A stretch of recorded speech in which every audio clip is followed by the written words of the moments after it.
నమస్తే, welcome to YR TV Telangana. నేను మీ జర్నలిస్ట్ ఉదయ్ కిరణ్.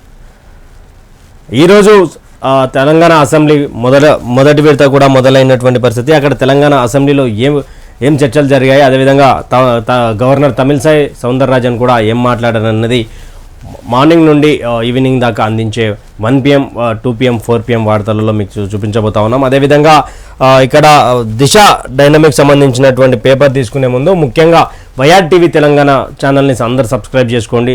మీకు ఎప్పటికి అప్పుడు ఉన్నటువంటి అప్డేట్స్ని అయితే అందించగలుగుతాం. అక్కడ ప్రజాభవన్ దగ్గర కూడా పూర్తిగా ప్రజావాణి కోసం జిల్లాల నుండి 33 జిల్లాల నుండి పబ్లిక్ క్యూ అయితే గట్టిగానే కట్టినారని కూడా చెప్పుకోవచ్చు. అదేవిధంగా దిశ డైనమిక్ తీసుకున్నట్టయితే ఇది అసెంబ్లీకి సంబంధించినటువంటి వార్త గట్టిగా రాసుకుంటూ వచ్చింది పెద్ద బ్యానర్ ఐటమ్గా. తొలగిన ఇనుప కంచెలు, ప్రజలు నిర్బంధాన్ని సహించరు, అందుకే స్పష్టమైన తీర్పు ఇచ్చారు. అడ్డుగోడలు అద్దాల మేడలు పటాపంచలు. కాళేశ్వరం అవినీతిపై దర్యాప్తు తథ్యం, 48 గంటల్లోనే 2 గ్యారంటీలు అమలు, మిగిలినవి కూడా 100 రోజుల్లోనే. గవర్నర్ తమిళిసై సౌందరరాజన్ ఉభయ సభలను ఉద్దేశించి ప్రసంగం. ఏదైతే ఈరోజు అసెంబ్లీని ఉభయ సభలను ఉద్దేశించి తమిళిసై సౌందరరాజన్ గవర్నర్ కూడా మాట్లాడారు. ఇనుప కంచెలు, ప్రజలు నిర్బంధాన్ని సహించరు, అది నిజానికి ముమ్మాటికి నిజం. అది 3 కోట్ల మేటి ప్రజల గొంతొక్కటి కోరికొక్కటి, తెలంగాణ వెలిసి నిలిచి ఫలించాలి భారతాన అని కాళోజీ పలుకులతో ప్రసంగాన్ని మొదలుపెట్టిన గవర్నర్ తమిళిసై. అంటే 3 కోట్ల మేటి ప్రజల గొంతొక్కటి కోరికొక్కటి, తెలంగాణ వెలిసి నిలిచి ఫలించాలి భారతాన అని కాళోజీ రాసుకుంటూ వచ్చినటువంటి కవిత్వాన్ని ఆ యొక్క దానితో ప్రసంగాన్ని మొదలుపెట్టారంట గవర్నర్ తమిళిసై సౌందరరాజన్. అదే దీనికి చాలా గర్వించాల్సినటువంటి అవసరం. ఒక తమిళియన్ అయినటువంటి బిడ్డ ఈరోజు తెలంగాణ అభివృద్ధి కోసం ఆలోచిస్తూ ఉంది. కాళోజీ చెప్పినటువంటి మాటల్ని కూడా గవర్నర్ గత ప్రభుత్వంలో ఆమెకు అంతగా చోటు ఇవ్వకపోయినప్పటికీ ఇప్పుడు కాంగ్రెస్ ప్రభుత్వంలో ఆమెకు ఒక చక్కటి చోటును కల్పించి గవర్నర్ హోదా ఎలా ఉంటుందో అలాగే కల్పించి ఆమెతోటి ఉభయ సభలను అయితే సభనైతే ప్రారంభించారు. ఆ చల్లని సముద్ర గర్భం దాచిన బడి బాణాలమెంతో, ఆ నల్లని ఆకాశంలో కానరాని భాస్కరులెందరో అనే దాశరథి గేయంతో ముగించారు. అంటే గతం ప్రభుత్వాలు గుర్తుపెట్టుకున్నటువంటి కవిత్వాలు రాసినటువంటి మహానుభావులను ఇప్పుడు ఈరోజు జరిగినటువంటి శాసనసభ అసెంబ్లీకి సంబంధించినటువంటి దానిలో గవర్నర్ తమిళిసై ఎక్కడి నుంచి మొదలుపెట్టిందయ్యా అంటే 3 కోట్ల మేటి ప్రజల గొంతొక్కటి కోరికొక్కటి, తెలంగాణ వెలిసి నిలిచి ఫలించాలి భారతాన అనే కాళోజీ కవిత్వంతో మొదలు పెడితే ఇక్కడ ఆ చల్లని సముద్ర గర్భం దాచిన బడిబాన లమెంతో, ఆ నల్లని ఆకాశంలో కానరాని భాస్కరులిందర్ అనే దానితో ముగించారంట. అదేవిధంగా ఇక్కడ హాట్ కామెంట్స్ కూడా సౌందరరాజన్ చేసింది. ఏదంటే అందుకే ఇక్కడ తొలగిన ఇనుప కంచెలు, ప్రజల నిర్బంధాన్ని సహించారు. ఏదైతే ఇనుప కంచెలు అనగానే ప్రగతి భవన్ చుట్టూ దాదాపు పూర్తిగా పోలీసులు, అదేవిధంగా ఇనుప కంచెలు, ఆయనకు సంబంధించినటువంటి అధికారులు హడావిడి ఉంటాయి. కానీ ఇక్కడ ఈరోజు మేము ప్రజాభవన్ దగ్గరికి వెళ్ళినప్పుడు, జ్యోతిబాబా పూలే భవన్ దగ్గరికి వెళ్ళినప్పుడు పోలీసు వాళ్ళు అంటారు ఇప్పటివరకు మేమే ప్రగతి భవన్లోకి ఎంటర్ కాలేదు, ఈ గవర్నమెంట్ వచ్చినాక ఎంటర్ అయినాము. అంత భయానికి కట్టుకున్నాడా, మరి దేనికి కట్టుకున్నాడు అర్థం కాని పరిస్థితిలో ఆనాడు ప్రగతి భవన్ ఉంటుండే. అందుకే స్పష్టమైన తీర్పు ఇచ్చారు, ఇంట్లో కూర్చోబెట్టారని చెప్పి డైరెక్ట్ చెప్తా ఉంది గవర్నర్ మేడం. అడ్డుగోడలు అద్దాల మేడలు పటాపంచలు, కాళేశ్వరం అవినీతిపై దర్యాప్తు తథ్యం. అడ్డుగోడలు అద్దాల మేడలు కొన్ని రోజులే ఉంటాయి, దానిని పండబెట్టే రోజు వస్తుంది. పండబెట్టిన రోజు కూడా ఆల్రెడీ December 3 తీర్పునిచ్చి కూర్చోబెట్టారు అంటున్నారు. ఉభయ సభలను ఉద్దేశించి గవర్నర్ సభ. తెలంగాణ ప్రజలు నిర్బంధాన్ని సహించరు, పాలకులకు ప్రజలకు మధ్య ఉన్న ఇనుప కంచెలు తొలగిపోయాయి, అడ్డుగోడలు అద్దాల మేడలు పటాపంచలయ్యాయి, ప్రభుత్వ ప్రస్థానం మొదలైంది అని గవర్నర్ తమిళిసై సౌందరరాజన్ పేర్కొన్నారు. ఉభయ సభలను ఉద్దేశించి శుక్రవారం ప్రసంగిస్తూ పలు కీలక వ్యాఖ్యలు చేశారు. నియంతృత్వ పాలన నుంచి తెలంగాణ విముక్తి పొందిందని, ఈ ప్రభుత్వంలో తెలంగాణ స్వేచ్ఛ వాయువులను పీల్చుకుంటున్నదని అన్నారు. నిర్బంధాన్ని సహించబోమంటూ ప్రజల విస్పష్ట తీర్పునిచ్చారని వెల్లడించారు. రేవంత్ ముందే చెప్పారు, ప్రజాప్రతినిధులు ప్రజలకు సేవకులే తప్ప పాలకులు కాదు, పెత్తందారులు అంతకంటే కాదు అంటూ ముఖ్యమంత్రిగా ప్రమాణం చేయకముందు రేవంత్ రెడ్డి చెప్పారని గవర్నర్ గుర్తు చేశారు. ఇది సామాన్యుడి ప్రభుత్వంగా దేశానికి ఆదర్శంగా మారబోతుందన్నారు. ప్రత్యేక రాష్ట్ర కళను సాకారం చేసిన సోనియా గాంధీకి కృతజ్ఞతలు తెలిపారు. అప్పుల కుప్పగా రాష్ట్రం గట్టెక్కించడమే సవాలే అంటే ప్రభుత్వంలోకి వచ్చిన 48 గంటల్లోనే 2 హామీల అమలయాన్ని రానున్న 100 రోజుల్లో మిగిలిన గ్యారంటీలను అమలు చేస్తుందని గవర్నర్ స్పష్టం చేశారు. కాళేశ్వరం ప్రాజెక్టు అవినీతిపై విచారణ కార్యాచరణ ఉంటుందన్నారు. ఆర్థిక క్రమశిక్షణ లేకుండా ప్రతి శాఖను గత ప్రభుత్వం అప్పుల కుప్పగా మార్చిందన్నారు. వ్యక్తి ఆరాధన ప్రజాస్వామ్యానికి శోభనివ్వదని స్పష్టం చేశారు. దివాలా తీసిన రాష్ట్ర ఆర్థిక పరిస్థితిని మెరుగుపరచడం ప్రభుత్వం ముందు అతిపెద్ద సవాలని పేర్కొన్నారు. అదేవిధంగా ఇక్కడ తమిళసై సౌందరరాజన్ కీలక వ్యాఖ్యలు చేశారు. ఏదంటే అప్పుల కుప్పగా అనొచ్చు, అదేవిధంగా అడ్డుగోడలు ఎన్ని రోజులని ప్రజల నుండి నాయకులు అనేటోళ్ళు పాలకులుగా ఉన్నారుగా గత ప్రభుత్వంలో. ఈనాడు ఎవరైతే ఇప్పుడు ముఖ్యమంత్రి రేవంత్ రెడ్డి ఉన్నాడో ఆ రేవంత్ రెడ్డి కూడా నాకు ఇక్కడ తెలంగాణ రాష్ట్రంలో అధికారంలోకి రాకముందే ముఖ్యమంత్రి కాకముందే ఇక్కడ ప్రజలకు ప్రజాప్రతినిధులు అంటే ప్రజల సేవ చేసుకునేటోళ్ళు, పాలకులు అంటే ఏదో వాళ్ళ మీద పెత్తందారి వ్యవస్థలాగా పెత్తానం చేసేటోళ్ళు కాదు నాయకులు అంటే అని కూడా నేను ఒక సామాన్యుడి ప్రభుత్వం తీసుకొస్తాము కాంగ్రెస్ పార్టీ గెలిస్తే అని చెప్పి ఎన్నికల కంటే ముందు తమిళసై సౌందరరాజన్ గారికి ముఖ్యమంత్రిగా ఇప్పుడున్నటువంటి ముఖ్యమంత్రి గారు చెప్పారంట. అయితే ముఖ్యమంత్రి ప్రభుత్వం ఏర్పడిన కొన్ని రోజుల్లోనే 2 హామీలు 6 గ్యారెంటీలు 2 హామీలు నెరవేరాయని, మరో 100 రోజుల్లో నెరవేరబోతుందని కూడా చెప్పుకుంటూ వచ్చారు. అదేవిధంగా కాళేశ్వరం ప్రాజెక్టు సంబంధించినటువంటి దానిపై కూడా ప్రతి ఒక్కరు చర్చిస్తూ ఉన్నారు. కాళేశ్వరం మీద ఎంక్వైరీ జరుగుతూ ఉంది. దీంతో పాటు దీని కింద ఉన్నటువంటి మేడిగడ్డ కావచ్చు, అన్నారం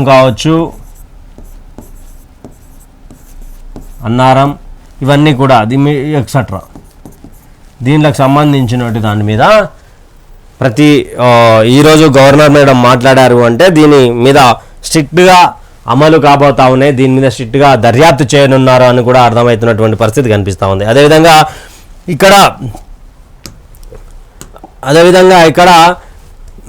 ఒక వ్యక్తి ఆరాధన అంటే ఎంతసేపు ఉన్న తెలంగాణ రాష్ట్ర గత ప్రభుత్వాలు ఏం చేసినాయంటే కేసీఆర్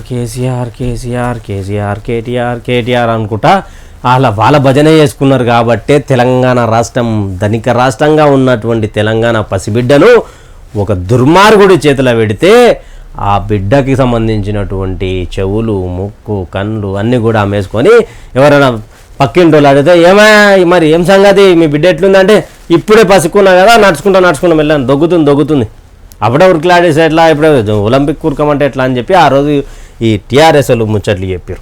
దీని మీద ఈరోజు నేను సీరియస్గా చాలా హ్యాపీగా ఉన్నా. ఎందుకంటే మన సాంప్రదాయాన్ని మన కవులను గుర్తు చేసింది అసెంబ్లీ ది గవర్నర్ మేడం. సమస్యలు చెప్పేందుకు సామాన్యుడి క్యూ, ప్రజావానికి పోటెత్తిన జనం డైరెక్ట్ సీఎంకు విజ్ఞప్తులు ఇచ్చేందుకే ప్రజాభవన్ వద్ద భారీగా ట్రాఫిక్ జామ్. ఈరోజు మేము ఆల్రెడీ జ్యోతిబా పూలే ప్రజాభవన్కి వెళ్ళాము. అక్కడ ప్రజా సమస్యలను చెప్పుకోవడానికి ప్రజావాణిలో దరఖాస్తు ఆర్జీలు పెట్టుకోవడానికి సీఎంకే డైరెక్ట్గా సమస్యలు చెప్పుకోవడానికి వందలాది మంది, వేలాది మంది, లక్ష మంది దాకా, దాదాపు 1,00,000 మంది దాకా వచ్చినటువంటి పబ్లిక్. ఇన్ని రోజులు కేసీఆర్ గవర్నమెంట్లో ఏమైందని మా వైఆర్టీవీ అక్కడ వచ్చినటువంటి వాళ్ళని అడిగితే కేసీఆర్ మమ్మల్ని ముంచిండు, కేసీఆర్ తెచ్చినటువంటి ధరణి వల్ల మా పొలం వేరే వాళ్ళ పొలం మీదకి పోయింది, మాకు తెలియకుండా మా మీద రిజిస్ట్రేషన్లు అయినాయి, మాకు తెలియకుండా మా భూములు లాక్కున్నారు, మాకు తెలియకుండా మాకు డబుల్ బెడ్రూమ్ వచ్చిందని సంతకాలు పెట్టించుకొని వేరే వాళ్ళకి అమ్ముకున్నారు, అది మేము అమ్ముకున్నట్టుగా క్రియేట్ చేసిరు అని కూడా వైఆర్టీవీతో చెప్పుకుంటా వచ్చారు. ఇలాంటి దుర్మార్గమైన పాలన నేను ఎక్కడ చూడలేదు, బహుశా ఏ రాష్ట్రంలో ఉండకపోవచ్చు. దాదాపు ఇదైతే కొంత మేరకు కాంగ్రెస్ పార్టీకి కొంచెం ప్లస్ అయ్యే అవకాశం ఉంది, కొంచెం మైనస్ అయ్యే అవకాశం ఉంది. ఎందుకంటే వచ్చిన వాళ్ళందరూ కూడా మా సమస్యలు తీరుతాయి అని దాదాపు 30, 100, 120, 200, 300 దాదాపు నిర్మల్ ఎక్కడుందండి, హైదరాబాద్ ఎక్కడుంది, 200 కిలోమీటర్లు 300 కిలోమీటర్ల నుండి ఆర్జీలు పెట్టుకోవడానికి సీఎంతో నేరుగా మాట్లాడే అవకాశం ఉంటుందని ఇక్కడికి వస్తే ఈరోజు అయితే ముఖ్యమంత్రి గహారాజయ్యారు. మరి చూడాలి ఇంతవరకు గత ప్రభుత్వానికి పూర్తి భిన్నంగా ప్రజలు చేరవుతూ వారి కష్టాలను నేరుగా వినేందుకు రేవంత్ రెడ్డి సర్కార్ ప్రారంభించిన ప్రజావానికి భారీ స్పందన లభిస్తోంది. హైదరాబాద్లోని మహాత్మా జ్యోతిబాబు ఫులే ప్రజాభవన్లో ఇవాళ జరిగిన ప్రజావానికి రాష్ట్ర వ్యాప్తంగా ప్రజలు పెద్ద సంఖ్యలో తరలివచ్చారు. దీంతో ప్రజాభవన్ ముందు రోడ్డుకు ఇరువైపులా భారీగా ట్రాఫిక్ జామ్ అయింది. ఆఫీసర్లకు వెళ్లే వాహనదారులు తీవ్ర ఇబ్బందులు పడ్డారు. మరోవైపు జనాలు భారీగా రావడంతో అధికారులు సమస్యలను ఆన్లైన్లో సమోదు చేసుకుంటున్నారు. జిల్లాలో బలోపేతం చేయాలి ఆకునూరు మురళి. ప్రజాభవన్కు ప్రజలు భారీగా తరలి రావడం retired IAS Akunuri Murali react అయ్యారు. ప్రజావాణిని గ్రామం, మండలం, జిల్లా స్థాయిలో బలోపేతం చేయాలని సూచించారు. సమగ్ర సాఫ్ట్వేర్ను అభివృద్ధి చేసి పటిష్టమైన పర్యవేక్షణ చేస్తే ప్రజా సమస్యలను పరిష్కారాలు ఇవ్వచ్చన్నారు. ప్రతిరోజు సీఎం ర్యాండమ్గా 30 ఫిర్యాదులను ఎంపిక చేసుకొని పరిష్కరించన్నారు. అంటే ఇక్కడ ఏదైతే ప్రజాభవన్ ఉందో బేగంపేట సిటీకి సెంటర్ అన్నమాట. అయితే ఇక్కడ 32 జిల్లాలు అంటే మొత్తం హైదరాబాద్ జిల్లాను వదిలేస్తే ఇక్కడ నుండి బేగంపేట రావడానికి ఫుల్ హైదరాబాద్లో 2 రోడ్లు ఫుల్ ట్రాఫిక్. అయితే 32 జిల్లాలకు సంబంధించినటువంటి ఎవరైతే పబ్లిక్ వస్తా ఉన్నారో పబ్లిక్ సంబంధించి పూర్తిగా అక్కడ ఎన్ని ఆర్జీలు పెట్టుకున్నా కూడా అక్కడ కొంతమేరకు సమయమే ఇచ్చారు. ఏదైతే 10 గంటల సమయం నుంచి 1:30 సమయం వరకే సమయం ఉండడంతో అది ఏం జరుగుతూ ఉంది అంటే చాలా దూరం నుంచి ప్రయాణం చేసి వచ్చేట వాళ్ళు మాత్రం కొంతమంది మిస్ అయిపోతూ ఉన్నారు. మిస్ అయిపోవడంతో అక్కడ ఒకటేసారి లైన్లు మెయింటైన్ చేయడంతో అక్కడ ఉన్నటువంటి రోడ్ మీద కావడంతో అక్కడ ఉన్నటువంటి ఆఫీసులకు వెళ్ళే వాహనదారులకు చాలా ఇబ్బందికరంగా మారుతూ ఉంది.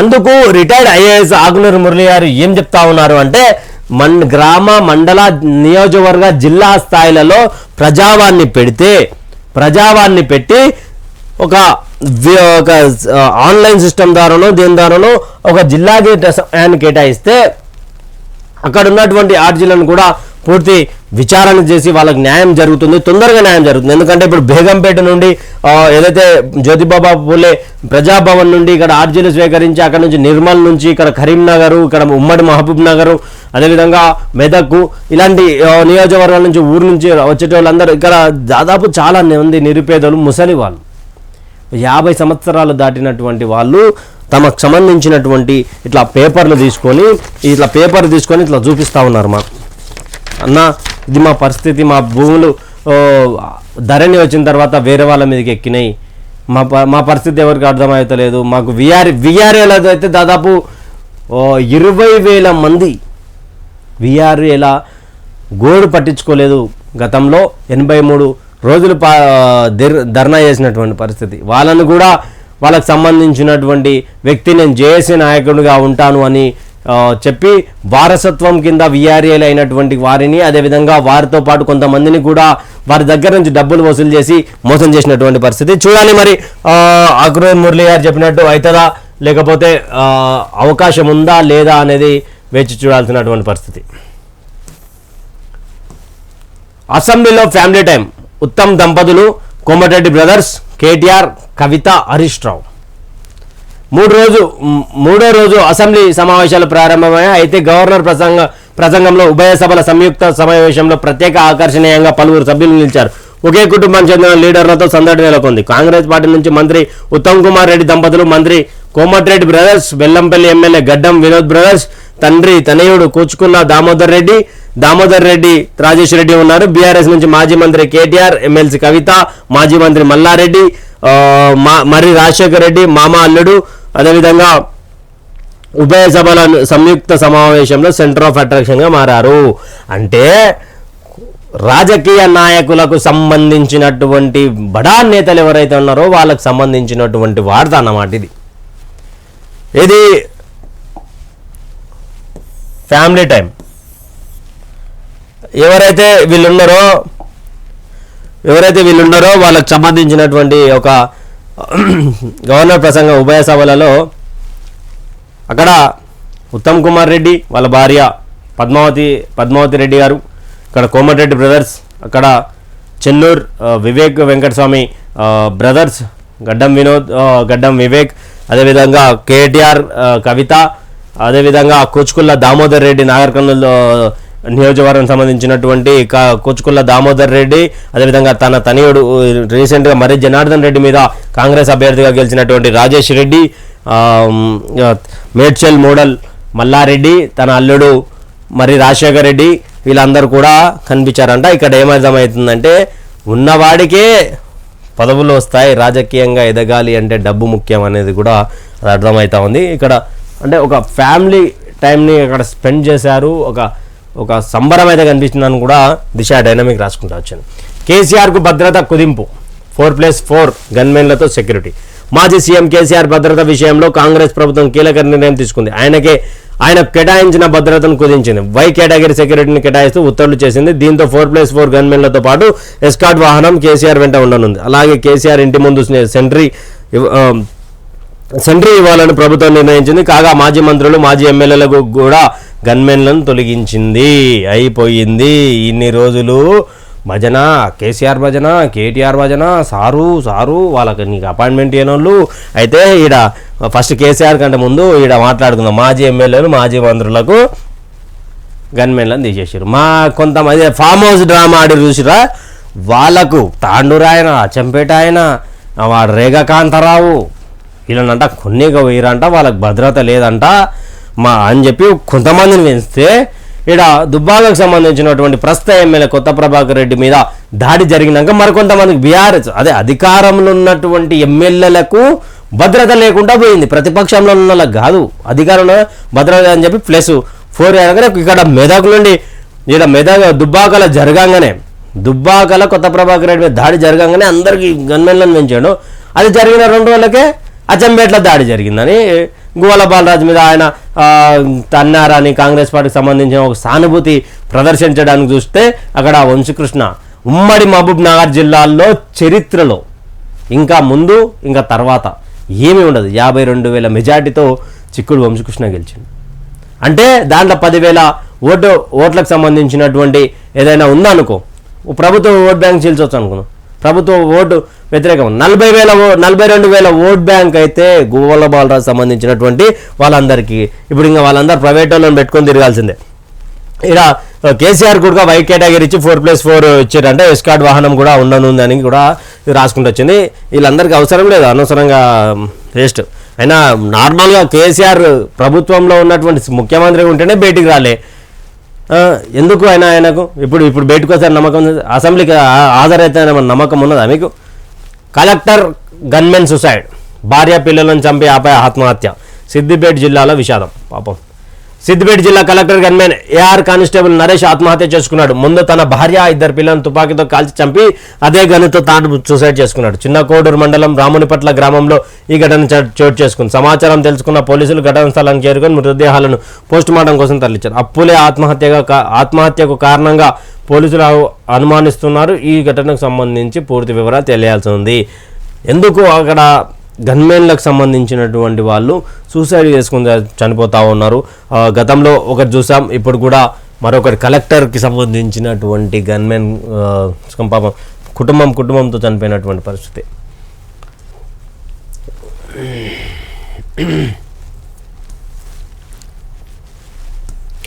బతికిన కాడికి చాలు, ఒక్కొక్కరి సంగతి చూస్తా, నా ఓటమి కారణాలేంటో తెలుసు, పార్టీలో ఉంటేనే వెన్నుపోటు పొడిచారు మాజీ ఎమ్మెల్యే శంకర్ నాయక్ సంచలన వాక్యాలు. ఎన్నికల్లో నా ఓటమికి కారణాలేంటో నాకు తెలుసు, పార్టీలోనే ఉంటూ నాకు వెన్నుపోటు పొడిచారు, ఒక్కొక్కరి సంగతి చూస్తా, నా బిడ్డను పెళ్లి చేసి అమెరికా పంపిస్తా, కొడుకును ఉద్యోగంలోకి పంపిస్తా, బతికిన కాడికి చాలు, ఇక వేట మొదలైంది, ఒక్కొక్కరి సంగతి చూస్తా, నా సత్తా ఏంటో చూపిస్తా అంటూ మాజీ ఎమ్మెల్యే శంకర్ నాయక్ సంచలన వ్యాఖ్యలు చేశారు. శుక్రవారం మహబూబాబాద్ జిల్లా గూడూరు మండల కేంద్రంలో జరిగిన బీఆర్ఎస్ ముఖ్య కార్యకర్తల సమావేశంలో పాల్గొన్న ఆయన ఆవేశంగా మాట్లాడారు. నేను కేసీఆర్ ఒకటే కార్తీలో పుట్టాం. శంకర్ నాయక్ అంటే ఏమిటో ఉమ్మడి వరంగల్ జిల్లా మొత్తం తెలుసు. నన్ను ఆపే శక్తి ఎవరికి లేదు అంటూ ఫైర్ అయ్యారు. కాంగ్రెస్ చెప్పిన 6 గ్యారెంటీలు ఏ ఒక్కటి ముందు కొనసాగవని, మళ్ళీ అధికారంలోకి వచ్చేది మనమేనని శంకర్ నాయక్ పేర్కొన్నారు. ఇక్కడ ఓటమి తట్టుకోలేక రౌడీ అని చెప్పుకుంటున్న ఆయన శంకర్ నాయక్ అంటే ఉమ్మడి వరంగల్ జిల్లాలో తెలుసు. నేను కేసీఆర్ ఒకటే కార్తీలో పుట్టినాం. ఏ కార్తీలో పుట్టినా? నువ్వు ఎవరిని భయపెడుతున్నావు? బతికిన కాలంలో ఒక్కొక్కరి సంగతి చూస్తా. నా బిడ్డకు పెళ్లి చేసి అమెరికా పంపిస్తా, నా కొడుకు జాబ్ ఇచ్చి నన్ను పంపిస్తా. మరి నీ కింద బయట ప్రజల గురించి వదిలేదాం. నీ కింద ఉన్నటువంటి కార్యకర్తల పిల్లలకు ఉద్యోగాలు ఇప్పించినవా? మహబూబాబాద్లో గూడూరు మండల కేంద్రంలో ఆయన రచ్చిపోయి మాట్లాడుతా ఉన్నాడు. నా సంగతి ఏందో చూపిస్తా, నేను కట్టలు కట్టేస్తా, ఏ బాణాలు వేస్తా. ఏందది? పబ్లిక్ నచ్చలేవు, ఓడగొట్టిరు.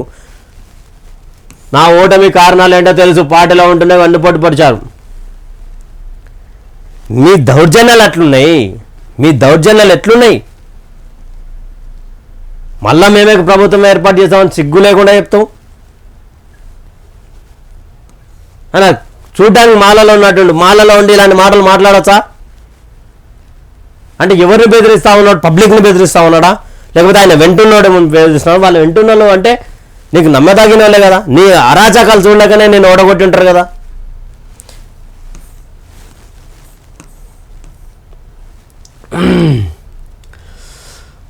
ప్రభుత్వ విప్పులుగా ఆ 4 ఫస్ట్ టైం ఎమ్మెల్యేలకు అవకాశం ఇచ్చిన రేవంత్. అసెంబ్లీలో ప్రభుత్వ విప్పుల నియామకానికి రేవంత్ రెడ్డి సర్కార్ శ్రీకారం చుట్టింది. తాజాగా 4 ప్రభుత్వ విప్పులుగా నియమించింది. అడ్లూరి లక్ష్మణ్ కుమార్, ఆది శ్రీనివాస్, జటోత్ రామచంద్ర నాయక్, బీర్లా ఐలైన్ విప్పులుగా నియమిస్తూ శుక్రవారం సీఎస్ ఉత్తర్వులు జారీ చేశారు. వీరంతా తొలిసారి అసెంబ్లీకి ఎంపికైన వారే కావడం గమనార్హం. అయితే జిల్లాలో మంత్రి పదవుల సమీకరణలను దృష్టిలో ఉంచుకొని విప్పులను నియమించినట్టు స్పష్టం అవుతా ఉంది. ఏదైతే కాంగ్రెస్ గవర్నమెంట్ రేవంత్ రెడ్డి పూర్తిగా వ్యూహాలకు పదును పెట్టిండు అనుకోవచ్చు. తెలంగాణ రాష్ట్ర రాజకీయాల్లో ఏదైతే కేసీఆర్ ఉన్నాడో, కేసీఆర్ మించిన వ్యూహకర్త లేదన్నారు కదా.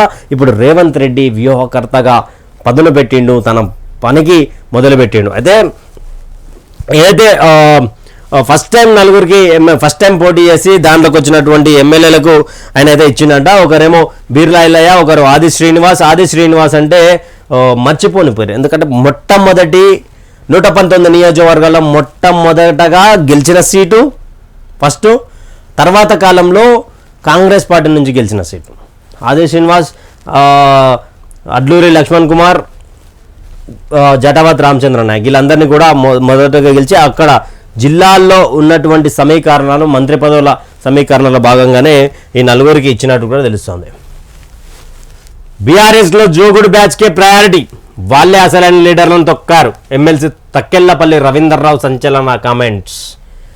జోగుడు బ్యాచ్కు బీఆర్ఎస్ అధిష్టానం ప్రయారిటీ ఇచ్చిందని ఆ పార్టీ ఎమ్మెల్సీ తక్కెళ్లపల్లి రవీంద్రరావు సంచలన కామెంట్ చేశారు. అసలు విషయాలను తెలుసుకునేందుకు కూడా అధిష్టానం ఇష్టపడలేదని ఆరోపించారు. 2014-2018లో వేరే పార్టీలో గెలిచిన వాళ్ళకు బీఆర్ఎస్లోకి లాగారని, వచ్చిన వాళ్ళు రియల్ బీఆర్ఎస్ లీడర్లను తొక్కారని విమర్శించారు. ఇవాళ అసెంబ్లీ ఆవరణ మీడియాతో చిట్చాట్ చేశారు.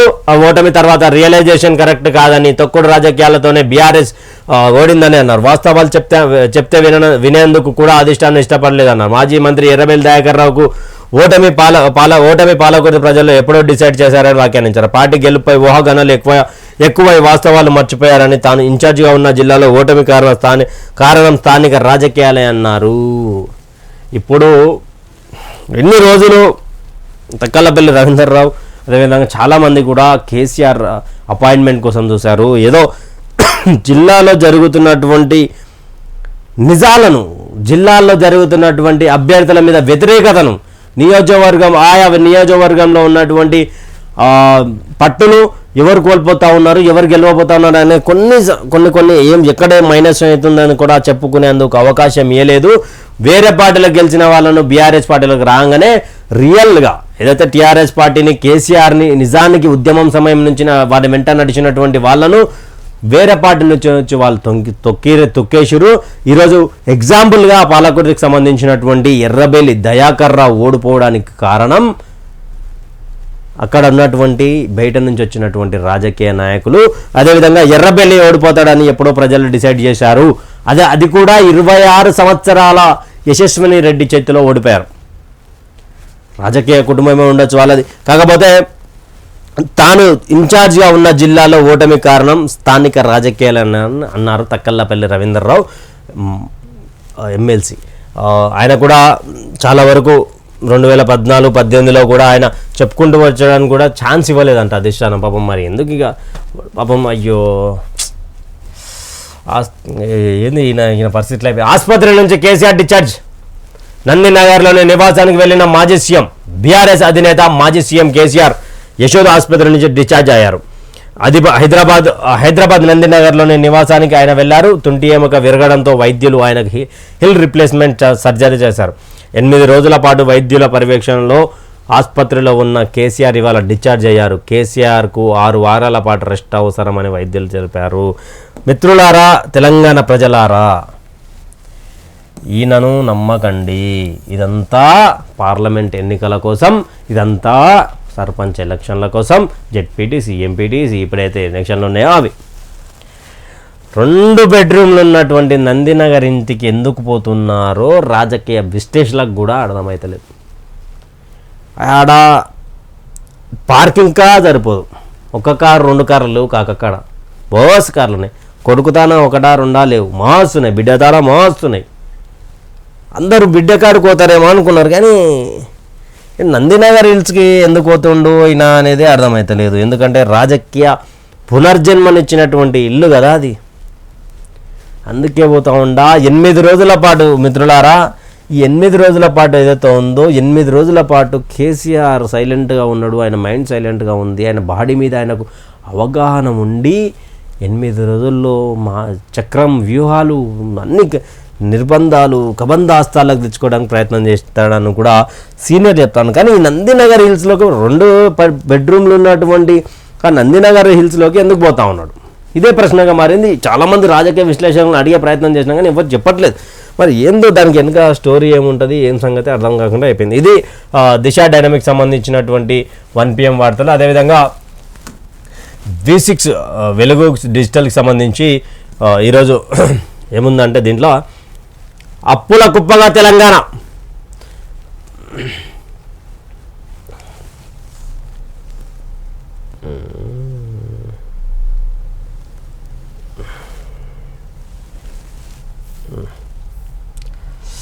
అప్పుల కుప్పగా తెలంగాణ, అన్ని శాఖల పరిస్థితి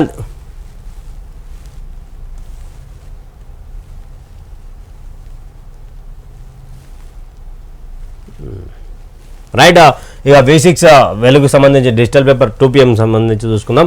అప్పుల కుప్పగా తెలంగాణ, అన్ని శాఖల పరిస్థితి అంతే. రాష్ట్రం స్వేచ్ఛ వాయువులు పీల్చుకుంటోంది. ప్రజలకు పాలకులకు మధ్య ఇనుప కంచెలు లేవు. దుబారా ఖర్చులు చేయం, ఆడంబరాలకు పోం, 6 గ్యారెంటీలను పక్కగా అమలు చేస్తాం. శాసనసభలో గవర్నర్ తమిళిసై ప్రసంగం. ఈడ రేవంత్ రెడ్డి తిడతా ఉడక బాధ అనిపించదబ్బా కేటీఆర్కి కేసీఆర్కి. కానీ గవర్నర్ తమిళిసైకి సౌందరరాజన్ గారు ఎవరైతే ఉన్నారో ఆమె వెంటనే పడకపోతున్నాయి. ఇలా పచ్చిగట్టేసే బగ్గుమంటుండే. ఈరోజు కాంగ్రెస్ పార్టీకి పూర్తిగా మద్దతుగా గవర్నమెంట్కి గవర్నర్ ఎలా సపోర్ట్ చేయాలో అలా సపోర్ట్ చేసుకుంటూ వస్తుంది. ప్రజలకు పాలకుల మధ్య ఇనుప కంచెలు లేవు. ఇనుప కంచెలు అంటే ఎగ్జాంపుల్ ప్రగతి భవన్ చుట్టూ ఉన్నటువంటి అడ్డుగోడలే అని కూడా ఆమె చెప్పుకుంటా వస్తుంది. రాష్ట్రం స్వేచ్ఛ వాయులు వీస్తుంది, దొరగారి గడిల నుండి బయటకు వచ్చింది అని కూడా ఆమె చెప్పగానే చెప్తా ఉంది.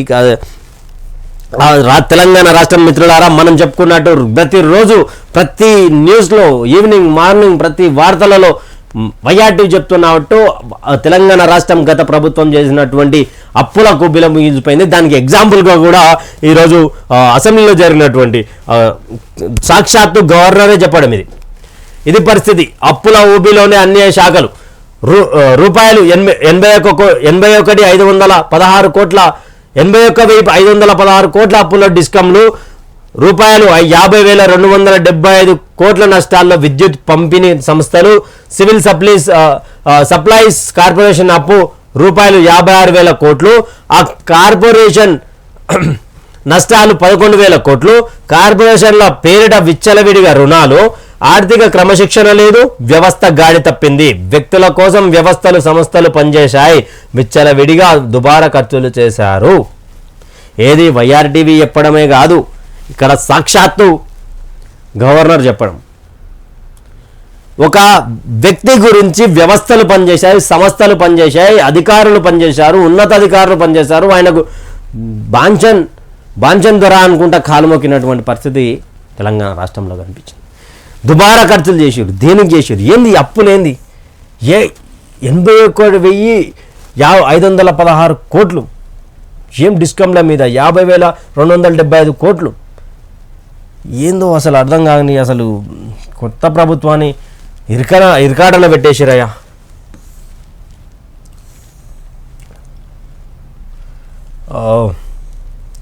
ఇవి చేస్తాం. ఆర్థిక పరిస్థితిపై త్వరలోనే శ్వేతపత్రం. దివాలా తీసిన తెలంగాణ రాష్ట్రాన్ని మెరుగుపరుస్తాం. టీఎస్పీఎస్సీ ద్వారా 2 లక్షల కొలువులు. త్వరలో మెగా డిఎస్ని కూడా ప్రకటిస్తాం. రైతులకు ₹2 లక్షల రుణమాఫీ చేస్తాం. ఇకపై డ్రగ్స్ ఫ్రీ సిటీగా హైదరాబాద్. భూమాత ద్వారా భూ సమస్యల పరిష్కారం. ఇవన్నీ కూడా గవర్నమెంట్ సంబంధించినటువంటి వ్యక్తులు, మంత్రులు, సీఎంగా అని చెప్పట్లేదు.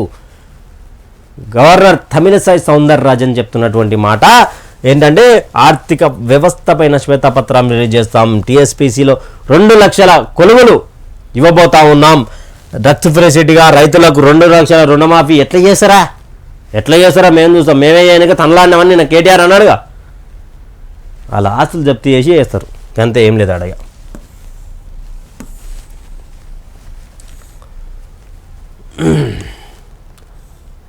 బీఆర్ఎస్ కనుమరుగు. లోక్సభ ఎన్నికల్లో కాంగ్రెస్ బీజేపీ మధ్య పోటీ. 3 రాష్ట్రాల ప్రజలు కాంగ్రెస్ ఉచితాలు తిరస్కరించారు. BJP MP doctor K Lakshman, BJP Rajya Sabha సభ్యుడు డాక్టర్ కె లక్ష్మణ్ గారు ఏం చెప్తా ఉన్నారంటే బీజేపీ బీఆర్ఎస్ పార్టీ కనుమరుగైపోయిందంట. బీఆర్ఎస్ పార్టీ కనుమరుగైంది అని మీరు అంటుంటే బీజేపీ బీఆర్ఎస్ ఒకటి అని ఇప్పటికి ప్రజలు నమ్ముతా ఉన్నారు. కాంగ్రెస్ పార్టీ అంత గట్టిగా తీసుకుపోయింది. ఒకానొక సమయంలో 2021-22 సమయంలో భారతీయ జనతా పార్టీ, ఇప్పటికిప్పుడు ఎలక్షన్లు వస్తే భారతీయ జనతా పార్టీకి సంబంధించినటువంటి ముఖ్యమంత్రి తెలంగాణ రాష్ట్రానికి అవుతారన్న అక్కడ నుండి 8 సీట్లకు పరిమితమైంది.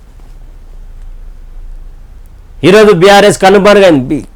అక్కడ కోరుట్ల అపజయం తర్వాత నిజామాబాద్ ఎంపీ ధర్మపురి అరవింద్ అన్నగా ఏం చెప్పిందంటే కవితని లిక్కర్ స్కామ్ కేసులో అరెస్ట్ చేయకపోవడమే మా ఓటంలకు కారణమైంది. తెలంగాణ రాష్ట్రాన్ని మా చేతులకి వెళ్ళి వదులుకోవడం జరిగింది అన్నాడు. మీరు బీఆర్ఎస్ వాళ్ళు నిజానికి కొట్లాడుకున్నా కాంగ్రెస్ వాళ్ళు వచ్చి ఎత్తుకపోయారు. భారతీయ జనతా పార్టీ చాలా పెద్ద తప్పిదం చేసిందని కూడా వాళ్ళకి సంబంధించినటువంటి నాయకులు చెప్తా ఉన్నారు. ఒకరేమో లిక్కర్ స్కామ్ గురించి చెప్తా ఉంటే మరొక సీనియర్ నాయకుడేమో బండి సంజయ్ని తప్పించడమే తప్పైంది అంటున్నారు. చూడాలి మరి ఏదైతే పార్లమెంట్ ఎన్నికల్లో మరోసారి భారతీయ జనతా పార్టీ 4 ఎంపీ సీట్లను గెలిచింది 2019లో. మరి ఇప్పుడు ఎన్ని గెలుస్తుందో చూడాలి. అదేవిధంగా 3 రాష్ట్రాల ప్రజలు కాంగ్రెస్ పార్టీకి సంబంధించిన ఉచితాలను పక్కకు దొబ్బారు, తిరస్కరించారు. అందుకే మమ్మల్ని భారతీయ జనతా పార్టీకి అవకాశం ఇచ్చారని కూడా ఆయన చెప్పుకుంటూ వస్తున్నారు. జోగుడుగాళ్ళ వల్లే ఓడిపోయాం, వాస్తవాలు వినే అవకాశం అధినేత ఇవ్వలే. వరంగల్ మాజీ ఎమ్మెల్యేలకు సెక్యూరిటీ వద్దు, వాళ్ళ వెంట కుక్కలు కూడా పడవు. ఎమ్మెల్సీ తక్కల్లపల్లి రవీందర్రావు. వరంగల్ మాజీ ఎమ్మెల్యేలకు సెక్యూరిటీ వద్దు, వాళ్ళ వెంట కుక్కలు కూడా పడవు. కూరల కరివేపాకు తీసేసి పక్కకేసినాడు, వేసిండు. భారత రాష్ట్ర సమితికి సంబంధించినటువంటి ఎమ్మెల్సీ మళ్ళీ వేరేళ్ళు కాదు. అధినేత మీకే అవకాశం ఇవ్వలేదంటే తెలంగాణ ప్రజలకు ఏమిస్తారని చెప్పి వాళ్ళని మూసేసినటువంటి పరిస్థితి. ఇంతసేపు మనం 1 PM దాంట్లో రాసుకున్నట్టు కలెక్టర్ గన్మెన్ అంట అన్న అప్పుల బాధ తట్టుకోలేక చనిపోయిన 2 పిల్లలు ముద్దుగా ఉన్నారు పాపం. చాలా బాధాకరమైనటువంటి విషయం. భార్య పిల్లలను చంపి కలెక్టర్ గన్మెన్ ఆత్మహత్య. తుపాకీతో కాల్చుకొని బలవన్మరణం. మృతుడు సిద్దిపేట కలెక్టర్ వద్ద విధులు రామునిపట్ల గ్రామంలో ఘటన. పాపం ఏం కష్టం వచ్చిందో అన్నకు. కుటుంబాన్నితో పాటు ఫస్ట్ ఇక్కడ చిన్నపిల్లలు వాళ్ళ భవిష్యత్తును ఖరాబ్ చేసిన అనుకోవచ్చు, ఆయన భవిష్యత్తును ఖరాబ్ చేసిన అనుకోవచ్చు. ఆయన నమ్ముకొని వచ్చినటువంటి తన భార్య భవిష్యత్తును కూడా ఆయన అంటే ఎన్ని కష్టాలు ఉన్నా కూడా ఆత్మహత్య అనేది పరిష్కారం కాదు అనేది అయితే నిజం. పాపం ఇది మరోసారి బాధ పెట్టే వార్త. ఇంతకుముందు కూడా ఇదే సంబంధించినటువంటి గన్మెన్లు మరణించారని కూడా రాసుకుంటూ వచ్చారు. ఇది ప్రజలారా మరికొద్ది సేపట్లో 4 PM వార్తలు చదువుదాం. అదేవిధంగా తెలంగాణ రాష్ట్రంలో ఆర్థికపరమైనటువంటి అప్పుల కూబి నిజంగానే జరిగింది. ఇక్కడ క్లియర్గా రాసుకుంటూ వచ్చింది కదా, 86 కోట్లు, 81,000, 56 కోట్లు, 1,18,000. ఇవి ఏంటి? కేసీఆర్ చేసినటువంటి దౌర్జన్యాలకు కేటీఆర్ చేసినటువంటి ఆల్రెడీ అక్కడ ఎమ్మెల్సీకి సంబంధించినటువంటి తక్కళ్ళపల్లి రవీందర్ రావు ఏమంటాడు, బాజీ ఎమ్మెల్యేల ఎవరికి సెక్యూరిటీ గార్డ్ ఇవ్వక వాళ్ళు ఎమ్మడి జోగుడుగా ఎక్కున్నారు, కుక్కలుగా వాడ వాళ్ళు ఎమ్మడి వాళ్ళకి ఎందుకు సెక్యూరిటీ గార్డ్ అనే కాడికి వచ్చిందంటే భారత రాష్ట్ర సమితి మరికొన్ని రోజుల్లో ఎవరైతే తెలంగాణ జాతిపితగా చెప్పుకునేటువంటి తెలంగాణ ఉద్యమకారుడుగా తెలంగాణ ప్రజలందరికీ నచ్చినటువంటి వ్యక్తి, తెలంగాణ ముఖ్యమంత్రి అయిన తర్వాత తెలంగాణ ప్రజలందరినీ తొక్కినటువంటి వ్యక్తి కేసీఆర్ స్థాపించిన బీఆర్ఎస్ పార్టీ. ఆయన స్థాపించలేదు, ఆయనతో పాటు ఎంతోమంది వాళ్ళందరినీ తొక్కేసి వాళ్ళందరినీ సైడ్ చేసి ఒక్కరిని పార్టీగా చేసుకున్నటువంటి TRS party alias BRS party కనుబరుగు అయ్యే విషయం అయితే కనిపిస్తూ ఉంది. ఎందుకంటే అనూహ్యంగా సిఎల్పిగా కొత్త వ్యక్తిని తీసుకోవడం, అనుభవం ఉందా లేదా, తర్వాత సీనియర్లకు ప్రయారిటీ ఇవ్వడం లేదు, అధినేత చెప్పుకునే బాధలు చెప్పుకునే అవకాశం లేదు. అందుకే ఈరోజు ఓడిపోయామంటూ కూడా సీనియర్ వాళ్ళ పార్టీకి సంబంధించినటువంటి సీనియర్లు చేస్తూ ఉన్నారు. ఎంతమంది జంప్ అవుతారు, ఎంతమంది జంప్ అయిన రైట్. 4 PMకి సంబంధించినటువంటి దిశ డైనమిక్ పేపర్ చూసుకున్నట్లయితే సింగరేణిని గెలవాలి, ఐఎన్టీసీ నేతలతో మీటింగ్, మంత్రి శ్రీధర్ బాబు దిశానిర్దేశం. అసెంబ్లీ ఎన్నికల్లో విజయం సాధించిన కాంగ్రెస్ ఈ నెల 27న జరగబోయే సింగరేణి ఎన్నికలపై ఫోకస్ పెట్టింది. అన్ని డివిజన్లలో కాంగ్రెస్ పార్టీకి అనుబంధంగా ఉన్న ఐఎన్టీయూసీని గెలిపించుకునేలా పార్టీ తరఫున ప్లానింగ్ జరుగుతున్నది. సుమారు 15 అసెంబ్లీ, 5 పార్లమెంట్ సెగ్మెంట్ల పరిధిలో సింగరేణి గనులు, కార్మికులు ఉన్నందున అసెంబ్లీ ఎన్నికల తరహాలోనే గెలవని హస్తం పార్టీ భావిస్తున్నారు. ఇందుకోసం మంత్రి దుద్దిల్ల శ్రీధరబాబు ఐఎన్టీయూసీ నేతలతో చర్చలు జరుపుతున్నారు. సింగరేణి విస్తరించిన ప్రాంతాలకు చెందిన ఎమ్మెల్యేలకు దిశానిర్దేశం చేశారు. గత 2 సార్లు వరుసగా బీఆర్ఎస్కి అనుబంధంగా ఉన్న బీకేఎస్ విజయం సాధించడంతో ఈసారి కాంగ్రెస్ అనుబంధంగా ఉన్న సంఘాన్ని గెలిపించాలని ఆయన స్పష్టం చేశారు. ప్రతి 4 ఏళ్లకోసారి ఎన్నికలు జరిగే ఆనవాయితీ ప్రకారం 2021లో జరగాల్సి ఉన్న కరోనా కారణంగా వాయిదా పడింది. దీంతో చివరకు హైకోర్టు జోక్యం చేసుకోవడంతో ఈ నెల 20న ఎన్నికల ముహూర్తం ఖరారైంది. మొత్తం 11 డివిజన్లోని సుమారు 40,000 మంది కార్మికులు ఓటు హక్కు వినియోగించుకోనున్నారు. 1990 దశకం నుంచి ఇప్పటి వరకు 6 సార్లు ఎన్నికలు జరగగా 3 సార్లు ఐఎన్టీసీ సిపిఐకి అనుబంధ కార్మిక సంఘం, 2 సార్లు బీఆర్ఎస్ అనుబంధంగా ఉన్న సంఘం, ఒకసారి కాంగ్రెస్కి అనుబంధంగా ఉన్న ఐఎన్టీయూసీ గెలిచింది. ఇది ఐఐటియూసీ సిపిఐకి అనుబంధ కార్మిక సంఘం 2 సార్లు ఇదంట ఐఎన్టీయూసీ గెలిచిందంట. అయితే ఏదైతే తెలంగాణ రాష్ట్రంలో జరిగినటువంటి ఎన్నికలు ఉన్నాయో, రాష్ట్ర ఎన్నికల తర్వాత కాంగ్రెస్ పార్టీ ఘన విజయం సాధించింది, అందరికీ తెలిసిందే. తర్వాత ఇప్పుడు సింగరేణిని గెలవాలని కూడా మంత్రి శ్రీధర్ బాబు అక్కడ ఉన్నటువంటి ఐఎన్టీయూసీ నేతలకు కీలక సందేశాలు ఇస్తూ ఉన్నారు. ఎందుకంటే ఈ యొక్క వేవ్లో ఎవరైతే ఎక్కువ శాతంగా ప్రభుత్వం ఉన్నవారి తరపునే ఇక్కడ గెలిచే ఆనవాయితీ కూడా ఉంది. గతంలో 6 సార్లు ఎన్నికలు జరిగితే దాంట్లో 3 సార్లు ఏఐటీయూసీ అంటే సిపిఐ పార్టీకి సంబంధించినటువంటి 3 సార్లు గెలవగా 2 సార్లు బీఆర్ఎస్ పార్టీకి సంబంధించినటువంటి సంబంధం ఉన్నటువంటి ఆ సంస్థ గెలవగా ఇప్పుడు ఒకసారి ఐఎన్టీసీ గెలిచింది. మరోసారి సింగరేణిని మనం గెలవాలి. దాదాపు 40,000 ఓట్ బ్యాంక్ ఏదంటే ప్రతి 4 సంవత్సరాలకు జరుగుతుందంట. జరిగితే దీని 2021 జరగాలి అసలు, కానీ కరోనా మూమెంట్ ఉండడంతో అక్కడ ఎలక్షన్ జరగకుండా కొంచెం మేరకు ఈ నెల హైకోర్టు జోక్యం చేసుకొని ఈ నెల 27 తారీఖున జరగాలి. అది కూడా కాంగ్రెస్ పార్టీ గెలవాలని మంత్రి శ్రీధర్ బాబు వాళ్ళకు ఉన్నటువంటి అంటే అక్కడ ఉన్నటువంటి వారికి చెప్పుకుంటూ వస్తున్నారట. గత ప్రభుత్వంలో కీలకంగా ఉన్న ఆ 6 బ్యూరోక్రాట్ల విషయంలో సీఎం రేవంత్ ఎలాంటి నిర్ణయం తీసుకోబోతున్నారనేది ప్రస్తుతం హాట్ టాపిక్గా మారింది. అదే అంశంపై సచివాలయం సర్కిళ్లలో జోరుగా చర్చ సాగుతుంది. ఇటీవల పలువురు ఐఏఎస్, ఐపీఎస్ అధికారులను బదిలీ చేసిన రాష్ట్ర ప్రభుత్వం కీలక పోస్టుల విషయంలో ఆచితూచి వ్యవహరిస్తున్నది. బీఆర్ఎస్ ప్రభుత్వం హయాంలో దీర్ఘకాలం పాటు పని చేసిన వీరి పట్ల రేవంత్ నిర్ణయం కీలకం కానుంది. ఆ ఆరుగురు దారేటు గత ప్రభుత్వంలో కీలకంగా ఉన్న సీనియర్ బ్యూరోక్రాట్లు కొత్త ప్రభుత్వంలో కేటాయించబోయే శాఖలపై ఉత్కంఠ యాక్టివ్లో ఉంటారా, లూప్ లైన్కు పంపుతారా? ముఖ్యమంత్రి రేవంత్ రెడ్డి నిర్ణయంపై సస్పెన్స్.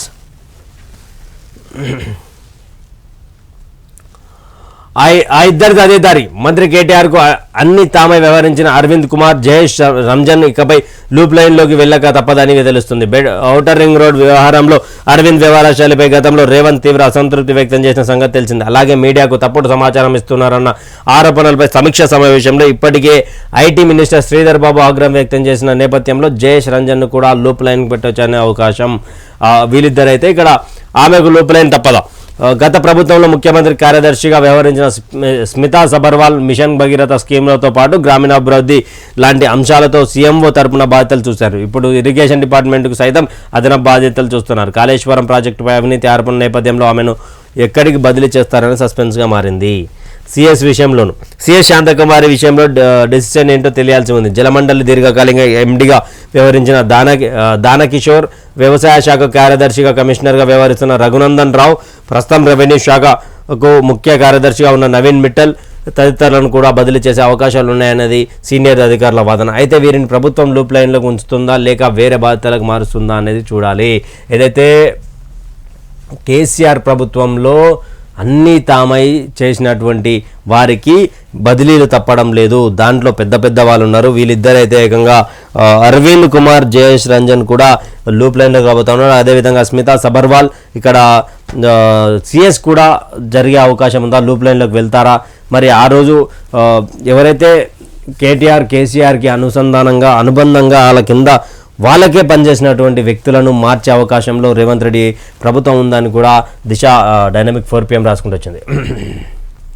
అంటే ఈ కలయిక అనేది చాలా అన్ఎక్స్పెక్టెడ్ కలయిక. పొద్దుగా లేస్తే మా జర్నలిస్ట్ మల్లారెడ్డిని వేసుకుంటూనే ఉంటాడు. మరి ఎందుకు కలిసిరు అనేది కూడా కింద వార్త రాసుకుంటూ వచ్చింది. కాంగ్రెస్కు మద్దతు ఇస్తా, ఎన్నికల తర్వాత అందరం ఒకటే, తీన్మార్ మల్లన్నతో ఎమ్మెల్యే మల్లారెడ్డి ఆసక్తికర సంభాషణ. మూడో రోజు అసెంబ్లీ ఆవరణలో ఆసక్తికర సన్నివేశం చోటు చేసుకుంది. సభ నుంచి బయటకు వస్తున్న మాజీ మంత్రి మల్లారెడ్డికి తీన్మార్ మల్లన్న ఎదురుపడగా మల్లారెడ్డి ఆత్మీయంగా ఆలింగనం చేసుకున్నారు. దీంతో వీరిద్దరి మధ్య ఆసక్తికర సంభాషణ జరిగింది. మేడ్చల్ నుంచి నువ్వు పోటీ చేసి ఉంటే ఎవరో ఒక మల్లన్న అసెంబ్లీకి వచ్చేవాడని మల్లారెడ్డి నవ్వుతూ అన్నాడు. శాసనసభలో ఎప్పుడైనా ఒక కాంగ్రెస్కు సభ్యులు తక్కువైతే మద్దతు ఇస్తావా అని మల్లారెడ్డిని తీన్మార్ మల్లన్న ప్రశ్నించగా ఖచ్చితంగా మద్దతు ఇస్తానని మల్లారెడ్డి సమాధానం చెప్పారు. ఎన్నికలప్పుడే రాజకీయాలు, తర్వాత అందరం ఒకటేనే మల్లారెడ్డి అసెంబ్లీకి సంబంధించినటువంటి వార్తల నుంచి బయటకు వస్తుంటే మాజీ మంత్రి మల్లారెడ్డి బయటకు వస్తుంటే మా తీన్మార్ మల్లన్న కూడా అక్కడే ఉన్నాడట. ఎదురు కాగానే ఫస్ట్ మల్లారెడ్డి ఆలింగనం చేసుకొని ఎట్లనో మల్లన్న ఏం సంగతి మల్లన్న, నువ్వు మేడ్చల్లో పోటీ చేసి ఉంటే ఏదో మేడ్చల్ నుంచి ఏదో ఒక మల్లన్న అసెంబ్లీకి వస్తుండే అనే మల్లారెడ్డి చెప్పుకుంటూ వస్తుంటే మా క్యూనికి సంబంధించినటువంటి మా తీన్మార్ మల్లన్న మాత్రం మరి కాంగ్రెస్ పార్టీకి సంబంధించినటువంటి సభ్యులు ఎవరైనా అటు ఇటు చేస్తే తక్కువ అయితే, మెజార్టీ ఏమైనా తక్కువ ఆలోచనలు ఉంటే నువ్వు సపోర్ట్ చేస్తావా అంటే బరాబర్ మద్దతు ఇస్తా కాంగ్రెస్కు అని మాట్లాడిందంటే ఆ మాటతో ఒక క్లియర్గా అర్థం చేసుకున్న పరిస్థితి ఏంటంటే కాంగ్రెస్ పార్టీలోకి మల్లారెడ్డి వచ్చే ఆలోచనలో ఉన్నట్టుగా తెలుస్తూ ఉంది. అదేవిధంగా వీళ్ళిద్దరి సంభాషణ అనేది వీళ్ళిద్దరి కలయిక కూడా చాలా వరకు అందరిని ఆశ్చర్యానికి గురి చేసేటువంటి పరిస్థితి. సో చూడాలి మరి ఎన్నికలప్పుడే రాజకీయాలు, తర్వాత అందరం ఒకటేనని మల్లారెడ్డి వ్యాఖ్యానించడం, అందరినీ ఆ వ్యాఖ్యానించడం కోసం మేరకు అంట. అంటే అసలు చూద్దాం మరి ఎట్లయితుంది, ఏం సంగతి అని. సింగరేణి ప్రైవేటీకరణను వ్యతిరేకించాలి, రాష్ట్ర ప్రభుత్వానికి కోదండరాం సూచన. సింగరేణి ప్రైవేటీకరణను ప్రస్తుత రాష్ట్ర ప్రభుత్వం వ్యతిరేకించాలని టీజేఎస్ అధ్యక్షుడు ప్రొఫెసర్ కోదండరాం సూచించారు. ఇన్నాళ్ళు కేంద్ర రాష్ట్ర ప్రభుత్వాలు ఒకరిపైన ఒకరు నెపం వేసుకుంటూ కార్మికుల కష్టాన్ని వృధా చేసి ఆయన ఆరోపించారు. సింగరేణి ఎన్నికల ప్రచారంలో భాగంగా భూపాలపల్లిలోని సింగరేణి గనులు, ఓపెన్ కాస్ట్లు తదితర ప్రాంతాల్లో ఆయన పర్యటించారు. ఈ సందర్భంగా మీడియాతో మాట్లాడుతూ గత ప్రభుత్వం కార్మిక హక్కులు హరించిందని, కార్మికుల సంక్షేమానికి కట్టుబడి ఉన్న వారికి ఎన్నికల పట్టం కట్టాలని పిలిపించారు. సింగరేణి ప్రైవేటీకరణ అనేది అందరూ వ్యతిరేకించాలి. గతంలో ఇప్పుడున్నటువంటి ప్రభుత్వం కూడా వ్యతిరేకించాలి. లేదంటే గత ప్రభుత్వంలో జరిగిన తప్పుదాలు అవన్నీ కూడా మరోసారి జరిగే అవకాశం ఉంది. అదేవిధంగా సెంట్రల్కి సంబంధించినటువంటి గవర్నమెంట్ కావచ్చు, అదేవిధంగా రాష్ట్ర గత ప్రభుత్వం కావచ్చు, ఇవన్నీ కూడా కొంతవరకు సింగరేణిలో తప్పు చేశారు. సింగరేణి తప్పు చేసి వాళ్ళందరినీ ఇబ్బంది పెట్టే ఆలోచనలో ఉండేవాళ్ళు. అందుకే వారికి సంబంధించినటువంటి పదవులు ఉలగొట్టారు. ఈసారి సింగరేణి ఎన్నికల్లో వీరికి మద్దతు ఎవరిస్తారో వారికే గట్టిగా సపోర్ట్ చేయాలని కూడా ప్రొఫెసర్ కోదండరాం సార్ చెప్పుకుంటూ వచ్చారు.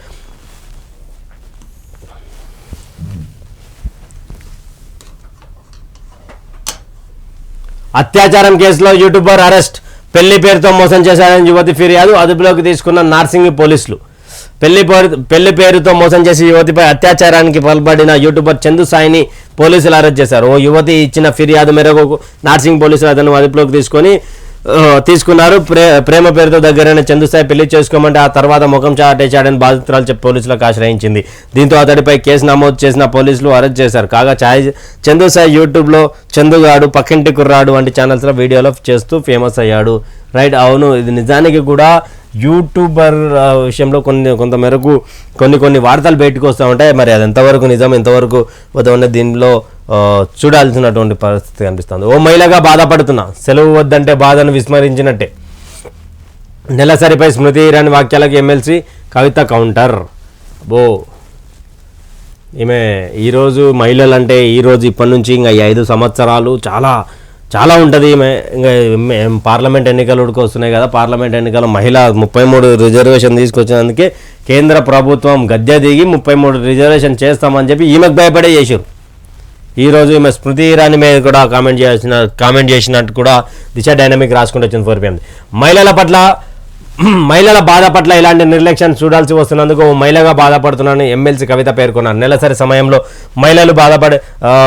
మహిళలకు సంబంధించినటువంటి పర్సనల్ దాని మీద స్మృతి ఇరానీకి కవితకు ఒక దాన్ని నడుస్తూ ఉంది. అయితే నిజానికి మహిళల మీద కవితకు చిత్తశుద్ధి ఉంటే ఒక భోగా శ్రావణి, స్టేషన్ క్యాంపుకు సంబంధించిన నవ్య, ఇలాగే చాలామంది మహిళా నేతలు కార్పొరేటర్ స్థాయి నుంచి పై స్థాయి వరకు వీళ్ళందరి మీద బీఆర్ఎస్ నేతలు, ఎమ్మెల్యేలు, ఎంపీలు విచక్షణ రహితంగా వారిని బాధ పెడుతున్నారు అన్న రోజు, నేరళ్ల ఘటనలో మహిళలపై లాఠీచార్జ్ చేసిన రోజు, పోడు భూముల విషయంలో మహిళలపై ఈడ్చుకుంటూ పోయి వాళ్ళని పోలీసులు లాఠీచార్జింగ్ చేసిన రోజు మహిళలపై చిత్తశుద్ధి లేదు. ఎందుకంటే ఆ రోజు నువ్వు గద్దె మీద ఉన్నావు కాబట్టి. ఈరోజు స్మృతి ఇరానీకి కవిత మధ్య ఏదో వార్ నడుస్తూ ఉంది. అది కూడా మహిళలకు సంబంధించినటువంటి ఒక పర్సనల్ ప్రాబ్లం మీద. ఈరోజు మహిళలకు నేను తోడుగా ఉన్న మహిళల మీద ఇలాంటి వాక్యాలు చేయడం తప్పు అని ఈరోజు నువ్వు క్వశ్చన్ చేస్తున్నావు కదా కవితక్క. మరి ఇన్ని తెలంగాణ రాష్ట్రంలో నీ పార్టీలో ఉన్నటువంటి నీ యొక్క నీతో ఎక్కువ అనుబంధం ఉన్నటువంటి నవ్య సర్పంచ్ నవ్య అయితే ఏముంది, భోగా శ్రావణి అయితే ఏముంది, ఇంకా అదేవిధంగా హైదరాబాద్ సంబంధించినటువంటి కార్పొరేటర్లు ఎవరైతే ఉన్నారో వాళ్ళందరూ ఏమైతే ఉంది, ఇన్ని రోజులు ఎందుకు గుర్తుకు రాలే మహిళలు? 33% రిజర్వేషన్ నేను తెచ్చినా అని చెప్పి సంబరాలు చేసుకున్న సిగ్గు లేకుండా బీఆర్ఎస్ నేతలు తెలంగాణలో 33% రిజర్వేషన్ తెప్పించిందని చెప్పినటువంటి నువ్వు ఈసారి మరి 33% రిజర్వేషన్ ఎందుకు మహిళలకు కల్పించలేదు బీఆర్ఎస్ పార్టీలో తెలంగాణ రాష్ట్రంలో? ఈసారి 17 ఎంపీ సీట్లలో 33% రిజర్వేషన్ కల్పిస్తావా మహిళలకు? మహిళలపై లేని, ఇప్పటి వరకు ప్రజలపై లేని, మహిళలపై లేని ప్రేమ ఆప్యాయతలన్నీ ఇప్పుడు వెళ్ళగలుగుతారుగా. 10 సంవత్సరాలు తిని కూర్చున్నారు కదా. మహిళలపై ఇలా కల్వకుంట్ల కుటుంబాన్ని చూస్తేనే తెలంగాణ రాష్ట్ర ప్రజలకు మండుతుందన్నమాట. ఇప్పుడు ఎక్కలేని ప్రేమ చూపించడం, బతుకమ్మ చీరలు వంచుతారని చెప్పి 200 కోట్ల అప్పు చేసి చేనేత కార్మికులకు పైసలు ఇవ్వకుండా వచ్చినటువంటి దౌర్భాగ్యమైన ప్రభుత్వం అది. ట్విట్టర్ వేదికగా స్పందిస్తుందంట. సరే, ఆమె అది తప్పు నిజమో అసలు ఈ వార్త చదవడమే తప్పు. మనం ఈమె ముఖం చూసేవాడికి ఎందుకు వార్త చదువుతున్నాం అర్థమైతే. ఫుడ్ కోర్టులో ఫైర్ యాక్సిడెంట్, యజమానికి రూ15,000 ఫైన్. విద్యుత్ షార్ట్ సర్క్యూట్తో ఫుడ్ కోర్టులో మంటలు చెలరేగాయి. దిల్సుఖ్ నగర్లోని కోనార్క్ థియేటర్ పక్కన ఖలీద్ అనే వ్యక్తి ఇజాన్ ఫుడ్ కోర్ట్ నడుపుతున్నాడు. గురువారం రోజులాగే సిబ్బంది విధులు ముగించుకొని పడుకోగా ఈరోజు తెల్లవారుజామున 2వ అంతస్తులో విద్యుత్ షార్ట్ సర్క్యూట్తో మంటలు చెలరేగి కాటన్ డబ్బాలకు అంటుకున్నాయి. ఈ ప్రమాదంలో ఎలాంటి నష్టం జరగలేదు. సంఘటన స్థలాన్ని పరిశీలించిన జిహెచ్ఎంసీ శానిటరీ అధికారులు ఫుడ్ కోర్టుల నాణ్యత ప్రమాణాలు పరిశుభ్రత లేని కారణంగా యజమానికి రూ. 15,000 జరిమానా. అక్కడ హోటల్ గారింది. మిల్లా వచ్చి ఆ జిహెచ్ఎంసీ శానిటరీ సిబ్బంది వీళ్ళందరూ వచ్చి 15,000 ఏదో ప్రాణ నష్టం అయితే ఏం లేదంట, కానీ 15,000 జరిమానా వేసిరంట. పరిశుభ్రతలే ఇవన్నీ లేవని.